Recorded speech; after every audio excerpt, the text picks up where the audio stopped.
Right now, in a Vancouver courtroom, the final battle for the soul of Canadian medicine is unfolding. Death cult activists are tearing apart the very last shreds of moral resistance to the state's killing machine. This isn't some abstract debate. This is a full frontal charter assault on faith-based hospitals. Hospitals funded by your tax dollars to become full-on MAID execution chambers. This is from the Globe and Mail. Charter challenge over religious exemptions to MAID goes before BC Supreme Court.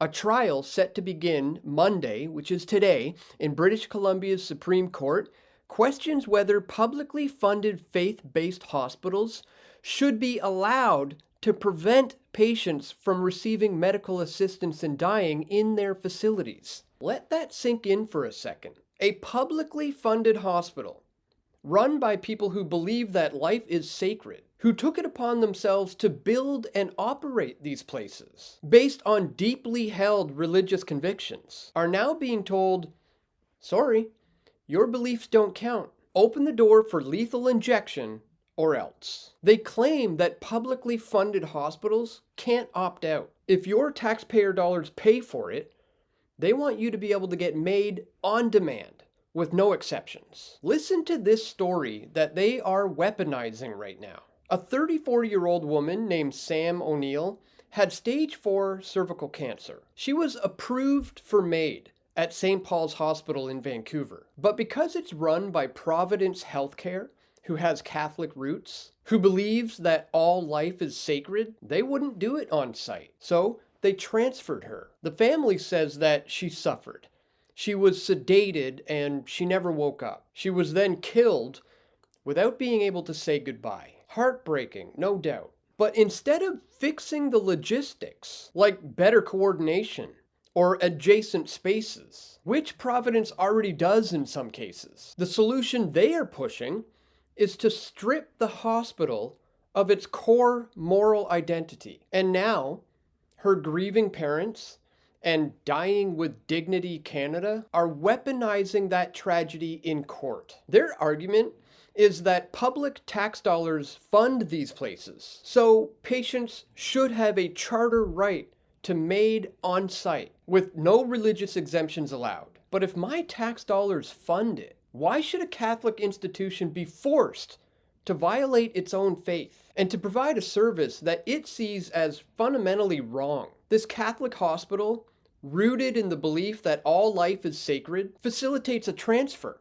so that this procedure could happen elsewhere. They don't block it. They don't stop the patient. But that's not good enough for these activists. No, they want to force these institutions to participate, to violate their core moral convictions, because secularism apparently means that the state gets to dictate what happens behind religious walls. This has nothing to do with compassion, but it has everything to do with erasing any resistance to the state's expanding death agenda. MAID started as a last resort for terminally ill cases. Now it's ballooning.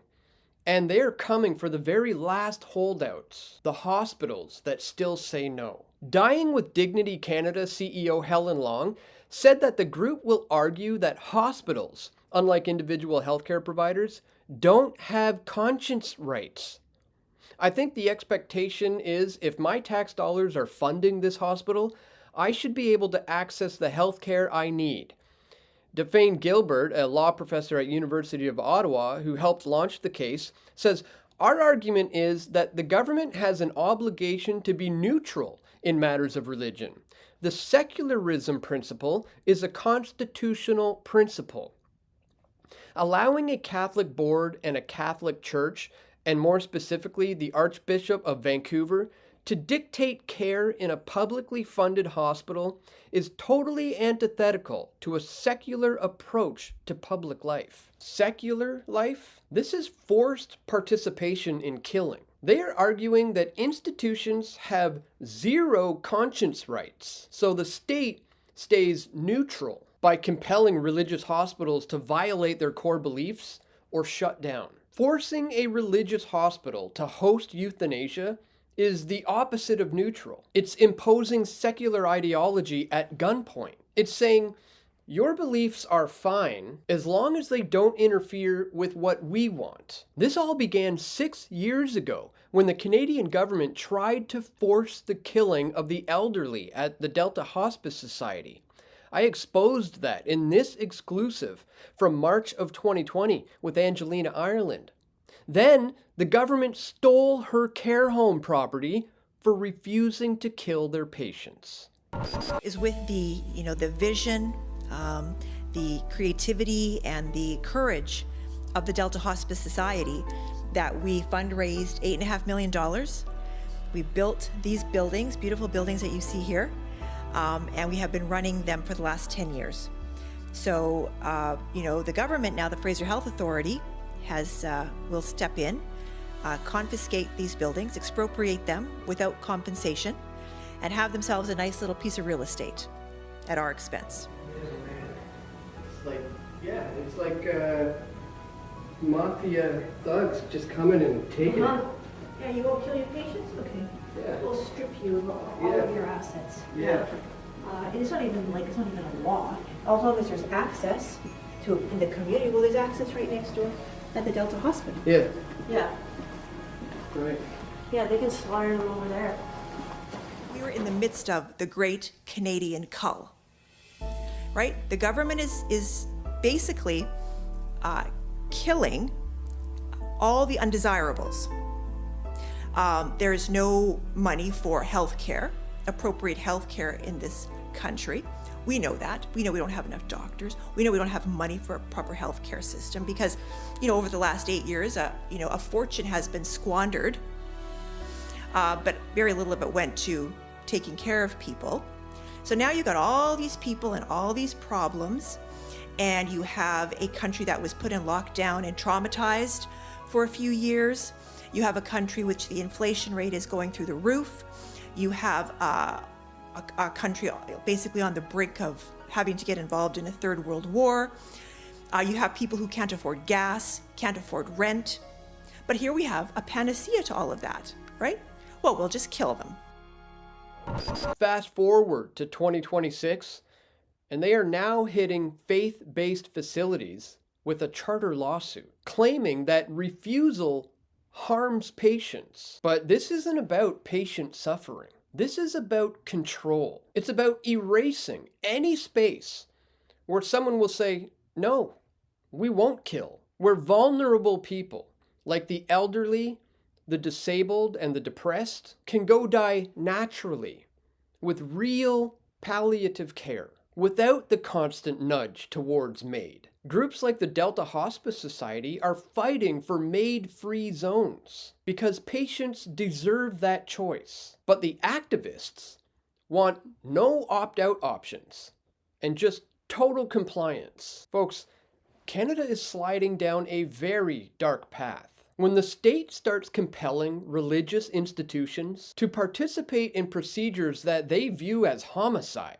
because that's what their faith teaches, then freedom of religion isn't infringed, it's gutted. Over 100 faith-based facilities all across Canada now hang in the balance. If they win this Supreme Court case, it's over. MAID on demand will be everywhere, or these places close. This trial just started.